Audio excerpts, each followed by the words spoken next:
Aloha! Welcome to Departures to Alpha Centauri. This program is sponsored by the United Galactic Federation of Planets, and this is program 4.8. During the time that this program will be shown, we will have the 10th anniversary of 9/11. I would like to express my sincere condolences to all the families that lost family members on 9/11, and also my sympathy to the survivors of 9/11. It was an extremely tragic event, but sometimes these events must take place. Therefore, the name of this program is 9/11 Explained. Now, I realize that this is a level 1 program. As you can see, I have on a Hawaiian shirt, which indicates a level 1 program. But I need to bring in historical documentation to help explain how 9/11 is an event that might have been expected. And as you may now see on the bottom of the screen, there are phone numbers, but as I said before, this is not live, so you cannot call in. It would be on August 27th, a Saturday night. Do not call in. Essentially, there are, you might say, predictions in a very important book for our world. Now, those of you that don't have any belief in higher sources, higher authorities, may object to this next part of the program, and I apologize, but this book is important and it has important information. In 457 BC, there was a man named Daniel, and he was a prophet. He was able to predict things and interpret things. And in that time, he helped a king, whose name was Nebuchadnezzar, interpret dreams. But Daniel himself also had dreams. And in the Old Testament, in the book of Daniel, chapter 8, verse 13, Daniel talks about a dream in which he was told that a temple would be defiled in 2,300 days. Well, he didn't quite understand that, and that's kind of understandable. 2,300 days isn't a very long time, and he didn't know what this temple was. But he had a helper, and his helper's name was Archangel Gabriel. And Gabriel said, in God's time, days are actually years. You will find this in other interpretations, where maybe the 7 days of creation were more than just 7 days. Maybe they were years, maybe they were centuries, maybe they were millennia. But our days aren't necessarily the same when it comes to a higher authority. So Gabriel said these days were really years. Not 2,300 days, but 2,300 years. Well, here's where this time frame comes in. I'm going to use a green marker to indicate a timeline. I hope that's showing up. I'm not quite certain. But Daniel lived in 457 BC. Now, BC means before Christ, so it's, in a sense, a negative number. Time, at least for us, in our world at this time, the years in the Judeo-Christian world are based on the birth of Christ, and they're called AD, or Common Era. And the birth of Christ is the zero timeline. It's the time at which all other time is based. The years are based. So if Daniel was in 457 BC, that means he was before the zero start time. And for those of you that are accountants, we put brackets on numbers. I used to do taxes many years ago, and that helps to indicate a negative number. Well, Daniel's had this dream about an event 2,300 years after his time in which the temple is defiled. Some temple somewhere gets defiled. And he tells us about this. Well, to figure out where that date is in our time, we have to take the 2,300 years and subtract something. Now, 457 is kind of an inconvenient number, a little harder one to work with than you might want. Let me put this up so it's away from the numbers. And it might be easier to round up 457 to, let's say, 500 BC. That gives us a nice round number to work with. And this will also be a negative number. So what we have to do is to subtract 500 from 2,300. And that gives us 1,800. That then tells us that this event, where this temple is defiled, took place somewhere in the 1800s. Let's mark a timeline for 1800. And this is 1800 AD. So that gives us at least the century where this event takes place. But now remember, we have rounded up, you might say, to 500. But Daniel lived in 457 BC, so he's to the right of 500. That's a positive amount. So if you subtract 457 from 500, or let's just say subtract 57 from 100, you get 43. So Daniel is 43 years to the right of 500. And we have to add that 43 years up here, which then puts us into the year of 1843. Well, Daniel's dream is about something happening to a temple in 1843.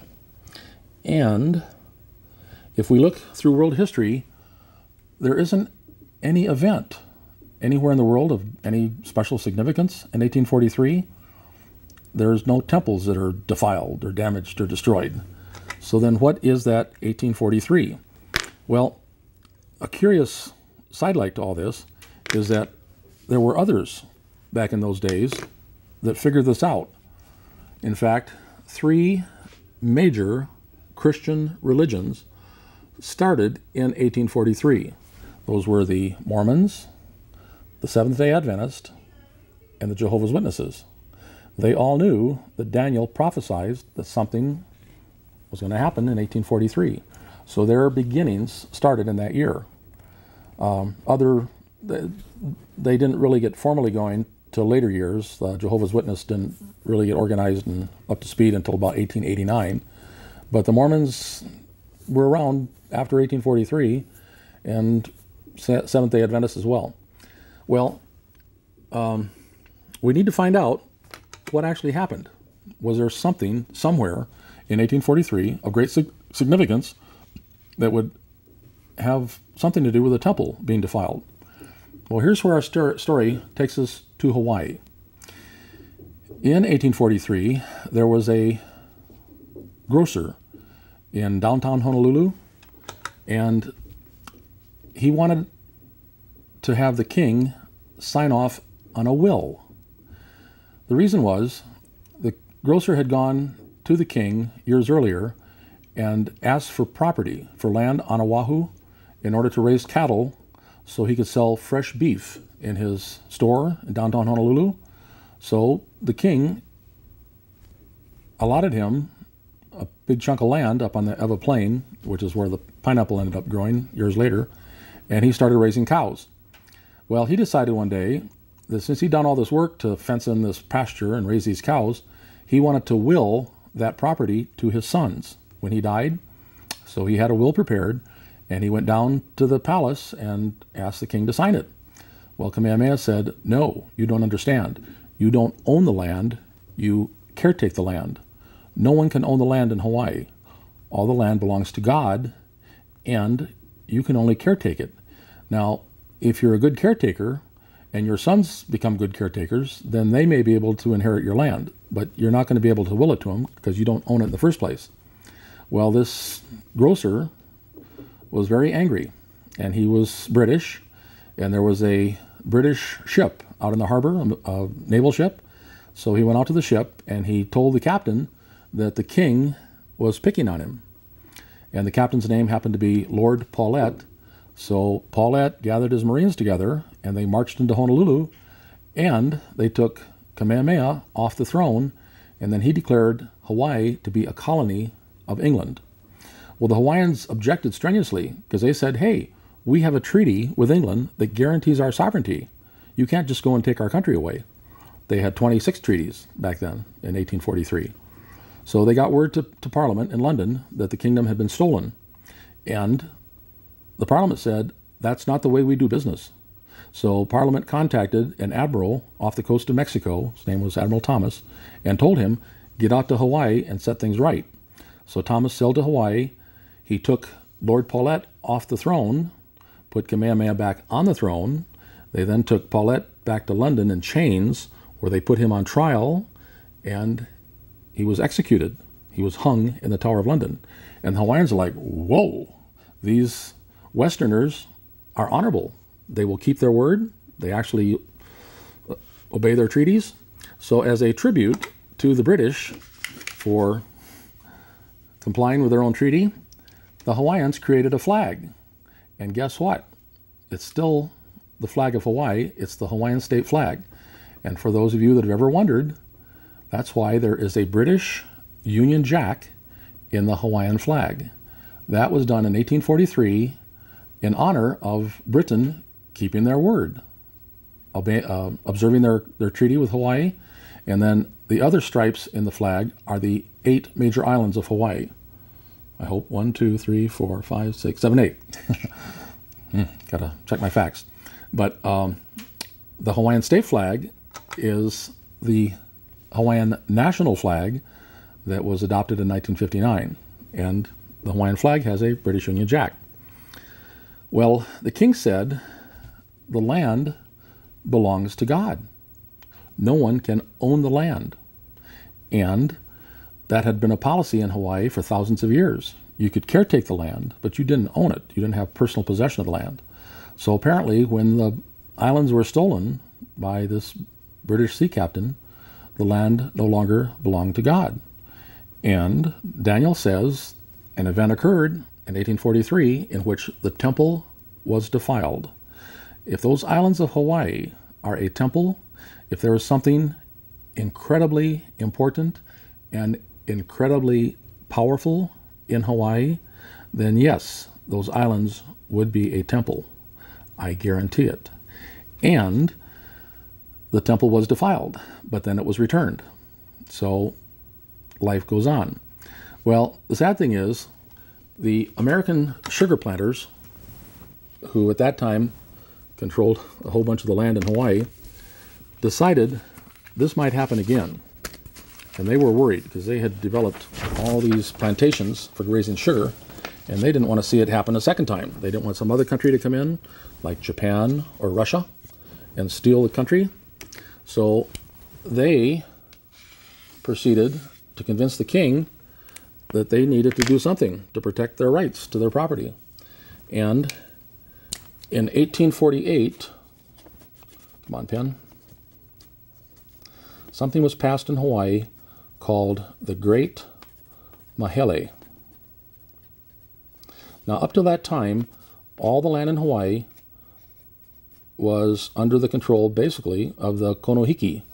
These were, this is Paulette.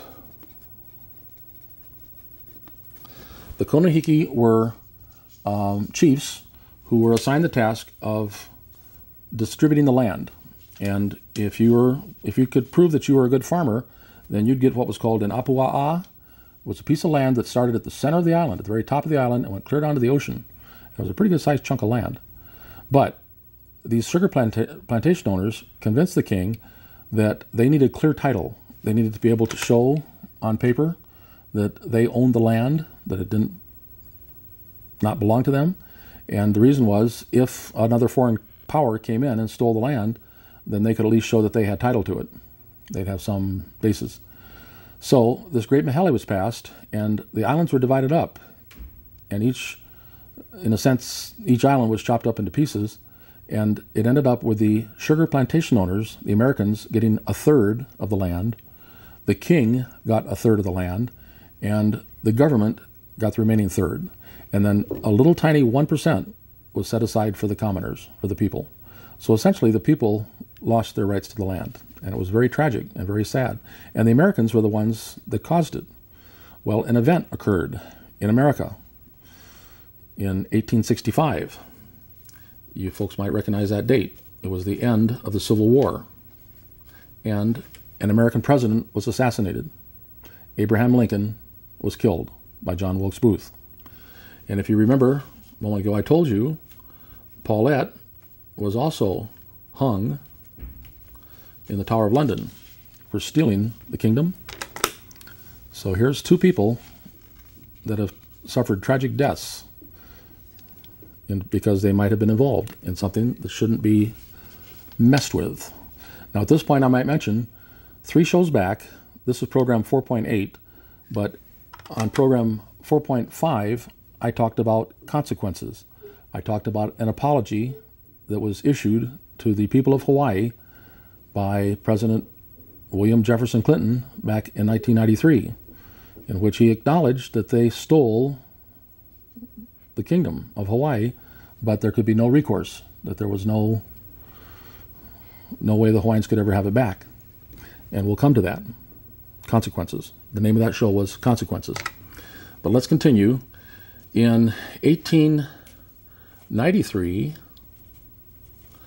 an overthrow occurred in which the U.S. ambassador brought in the U.S. Marines, and the kingdom essentially was taken over by the United States. But another way of looking at it is that there was an overthrow by officials of the government, Americans. In fact, the Chief Justice of the Supreme Court, Sanford Dole, was behind this overthrow, and they took the Queen off the throne on January 17th, but actually the United States invaded Hawaii on January 16th. The U.S. minister called in the Marines and took the country. Well, there's more to that story, and that'll be another program. But the U.S. minister, in the long run, survived what he did. There's a tell involved, and I've talked about tells on another show as well. But the kingdom became a republic at that point. And for the next 5 years, it remained in the hands of the conspirators. And then in 1898, McKinley was president at the time, had Hawaii taken in as a territory. Well, in 1901, McKinley was assassinated. And I should write on here too, in 1865, Lincoln was assassinated. Then, in 1941, a whole bunch of Japanese fighters and bombers bombed Honolulu. I bombed Pearl Harbor. And in 1945, 2 Japanese cities were nuked. Hundreds of thousands of people died. Are you starting to see something going on here? Then, In 1959, Hawaii was taken as a state, and Eisenhower was the president at the time, but Eisenhower had done some good things. Maybe the United States was meant to win World War II. Maybe there were more things going on in World War II than we're aware of. Maybe there was a lot more involved with those bombs than we really understand. And it was decided by the powers that be that the United States should prevail in World War II. Eisenhower was the supreme Allied commander, and he later went on to be president. So he kind of had some get out of jail free cards, you might say. And here's Hawaii being taken as a state by the United States. This is, you might say, another defiling of the temple. But the guy responsible, the president of the United States, already had a get out of jail free card. So then, 4 years later, another American president by the name of John F. Kennedy was assassinated. Tragic, but it happened. And then, it brings us to 1993. In that year, an apology was issued to the Hawaiians. And a president by the name of William Jefferson Clinton signed that apology. Well, maybe signing an apology and mocking the powers that be, the owners of Hawaii, is not as bad as actually stealing the nation or the country. But something did happen to Clinton. If you recall, in 1997, he was impeached for having a sexual affair in the White House with Monica Lewinsky. So as we look at this timeline, we see causes and effects. Now, Clinton wasn't actually impeached. They held the trial, but he survived it. He ran off to China, so they couldn't actually put him on trial. But here's a whole series of events that have happened to a place that could not belong to man. This place belonged to God. And all these events involved humans taking something that could not be owned by humans. Well, that brings us now to 9/11. After 1993, the monarchs of Hawaii issued ultimatums to the United States, and each time they were ignored. It was similar to Moses going to the Pharaoh and saying, "Let my people go." But each time, the United States ignored. And after each ultimatum, something very tragic happened in the United States. After the first ultimatum, we had the Oklahoma Federal Building bombed. After the next ultimatums, we had an American ship bombed in the Middle East and embassies bombed, and then Columbine. And then after the next ultimatums, we had 9/11. At some time, I will tell you how 9/11 did not involve humans. I used to fly 767s. Those were the two planes that hit the World Trade Towers. And what we saw, what we all witnessed, could not happen. I guarantee it could not happen. And someday the truth will come out. Unfortunately, I don't have time to tell you that part of the story tonight. Once again, I offer my condolences to the families and wish you all aloha and a hui ho.